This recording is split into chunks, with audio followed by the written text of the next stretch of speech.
What's going on, these war reaction? I'm back with another video. This one's called Some Women of Zeppelin, aka Led Zeppelin.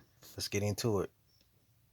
A lot in the early days. They found it, titillating, and it amused them that these girls would do anything. So they would like push it as far as see what these girls would Groupies. actually do.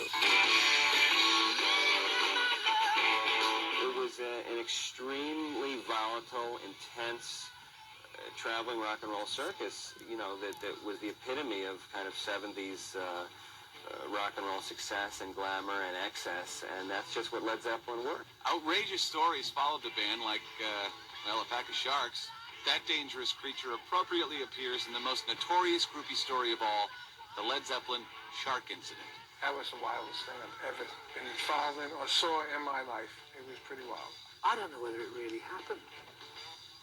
I mean, I don't recall that incident. I don't even know if you can tell all the details on VH1. I remember hearing about it from a Frank Zappa song, which went something like Mood Shot.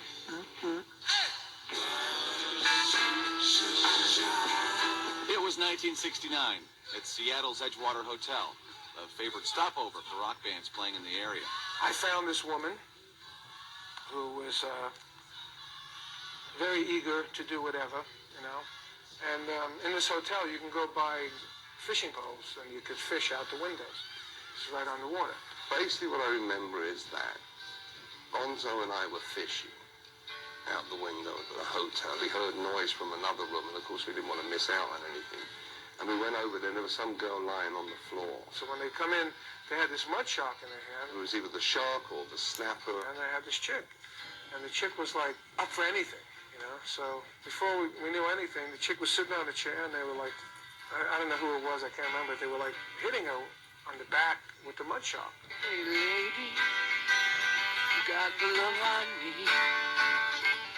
This chick had everything done to her with the fish, with ketchup, with bottles, with butter, with everything that I've ever seen done in my life. I mean, it definitely happened. There was a shark and there was a girl. She liked it.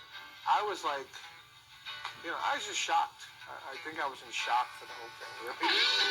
The Zeppelin band members always played coy about the incident. So you want to know whether I ever did any of these weird and wonderful things? Well, I might have done, but I can't remember it. Whether it was true or not, the shark incident stayed with Led Zeppelin as groupies spread rumors of the band actually feeding a girl to a bunch of sharks. It was a new low in groupie folklore.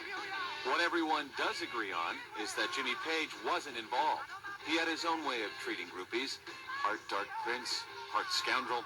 He kept his favorite, Laurie Maddox, under lock and key. I started modeling for a magazine called Star Magazine, which is sort of a cult magazine now, which was Damn, she still look early good. 70s pre-groupie teen magazine that made 13-year-olds look like they were 40 in all Vogue clothes and with musicians and rock stars, and sort of highlighted these girls as being groupies, but they really weren't. They were just models. Laurie was a fixture on the Sunset Strip scene. Jimmy first spotted Laurie at a poolside party at LA's Hyatt House, otherwise known as the Riot House. He knew then he had to have her. What happened was I was kidnapped, literally, and he told me he was going to be with me, and I said, no, he wasn't, and he said, yes, I am, and we all ended up at the Rainbow, and we were at the Rainbow, and Richard Cole says to me, get in the bloody car, and if you move, I'll have your head. I'm sure if he said I won her, I would have gone and asked her to get in the car or whatever, or carried her out. I don't think we ever viewed her as 14 years old. I mean, none of those girls were 14. And next thing you know, we're at the hotel. I'm walking down the hall. Next thing you know, I'm pulled into this door, and there I was basically kidnapped. And I turn around and look, and there's Jimmy sitting in the corner of the room with a hat and a cane, saying, I told you I'm going to have you. Jimmy and Laurie stayed together for several years in an intensely private relationship. He always left me with the security locked in the room. I wasn't really allowed to go very many places with him. Many have wondered what Page was doing keeping a teenage lover in a Los Angeles hotel room, but according to Laurie, love conquered all. It was worth every minute. Truly. He was a beautiful person, and he touched my life.